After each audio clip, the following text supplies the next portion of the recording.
luangkan waktu Anda 5 menit saja. Nanti Anda akan paham dan Anda akan tahu bagaimana caranya ketika Anda ditanya Allah itu ada di mana. Assalamualaikum warahmatullahi wabarakatuh. Bismillahirrahmanirrahim. Alhamdulillahirrahmanirrahim. Allahumma sholli ala sayyidina Muhammad wa ala alihi wa sahbihi ajmain, amma ba'du. Allah itu ada di mana? Satu, Anda harus menjawab bahwa pertanyaan tersebut keliru. Misalnya ada orang sudah makan, lalu kenyang. Kenyangmu itu berapa meter? Bisa nggak dijawab? Tidak mungkin bisa. Itu pertanyaan yang tidak relevan. Kenapa? Karena lapar itu berhubungan dengan kadar, tidak berhubungan dengan panjang, berapa meter atau jarak. Jadi pertanyaannya salah. Begitu juga ketika ditanya Allah itu di mana, pertanyaan di mana ini adalah menanyakan tempat. Sementara Allah dalam akidah Asy'ariyah, dalam akidah mayoritas ulama adalah Allah itu tidak bertempat. Berarti kalau masih ditanya di mana, nggak beres yang nanya itu. Itu yang pertama. Dan yang kedua, bagaimana untuk menjelaskan bahwa Allah itu tidak bertempat? Kita melihat buku itu ada tempatnya. Semua sesuatu itu ada tempatnya. Kok bisa Allah itu ada tanpa ada tempatnya? Ya tinggal kita balikkan. Justru setiap makhluk itu membutuhkan tempat. Maka Allah sebagai Khalik punya spesifikasi, punya kekhususan, yaitu tidak membutuhkan tempat. Kalau dalam pola pikir Anda setiap sesuatu itu harus punya tempat, buku harus punya tempat, orang harus ada, pasti ada tempatnya, pasti menempati ruang dan waktu. Lalu Anda menolak kalau Allah tidak punya ruang dan waktu, tapi Allah juga harus ada dalam ruang atau dalam tempat, berarti justru Anda sedang menyamakan Allah sebagai Khalik dengan kita atau dengan barang atau dengan materi, yaitu harus ada tempatnya. Sementara Allah itu tidak ada yang merupainya, tidak menyerupai Allah, dan Allah tidak menyerupai apapun. Jadi gampang saja memahaminya. Setiap sesuatu punya tempat. Allah tidak punya tempat. Nah, itulah bedanya Allah dengan makhluk. Jadi begitu saja. Gampang kan?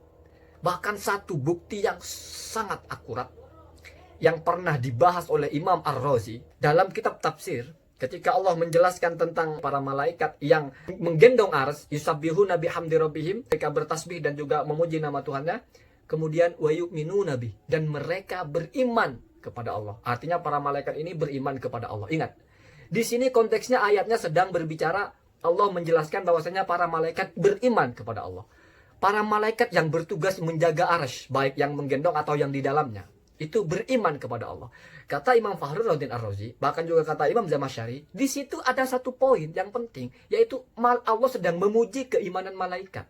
Pertanyaannya, fama fa'idatu fi madhi imanil malaikati wa hum mashghuluna bit tasbihi wa dzikri wal istighfar wa kullu man yastaghilu bihi la budda yakuna mu'minan. Apa faedahnya Allah masih memuji malaikat, masih memuji keimanan para malaikat, sementara malaikat itu memang selalu bertasbih, selalu berzikir, selalu bertahmid. Dimana kalau seperti itu tidak mungkin tidak beriman. Ini kan hal yang wajar. Kenapa masih dipuji oleh Allah? Bukankah semua pujian itu harus untuk sesuatu yang luar biasa? Itu kalau retorikanya ya. Kenapa Allah masih memuji keimanan malaikat? Bukankah mereka memang diciptakan untuk taat, selalu bertasbih, selalu bertahmid, di mana pasti iman? Kenapa keimanannya masih dipandang sebagai sesuatu yang istimewa? Hadza dalilun ala annahum la yusyahiduna wa la yata'ayyanuna billah. Itu bukti konkret bahwa mereka itu tidak menyaksikan ada Allah di arsy. Jadi intinya, penduduk arsy saja itu tidak menyaksikan Allah di sana. Tidak menyaksikan Allah duduk atau bersemayam atau istiwa di arsy. Buktinya, keimanan mereka kepada Allah sama dengan keimanan kita. Sama-sama yu'minuna bil ghaibi. Beriman kepada sesuatu yang tidak nampak, tidak terlihat, dan tidak tahu di mana keberadaannya. Kenapa? Karena memang tidak berkaitan dengan tempat. Ketika malaikat itu mengimani, ketika Allah memang benar-benar ada di arsy, malaikat beriman, ya tentu keimanannya itu hal yang lebih wajar lagi. Sama dengan kita iman bahwa matahari bersinar. Kenapa? Kita menyaksikan sendiri. Maksudnya iman itu percaya. Kita percaya api panas, jelas kita sudah membuktikannya sendiri. Tapi kalau sesuatu yang kita tidak pernah melihatnya, kita beriman, itu sesuatu yang luar biasa. Ternyata keimanan yang seperti ini, ketika ada pada malaikat, juga dianggap sebagai sesuatu yang luar biasa oleh Allah, sehingga dipuji. Kalau begitu berarti keimanan kita dengan keimanan malaikat sama-sama kepada objek yang tidak tahu, tidak pernah melihat.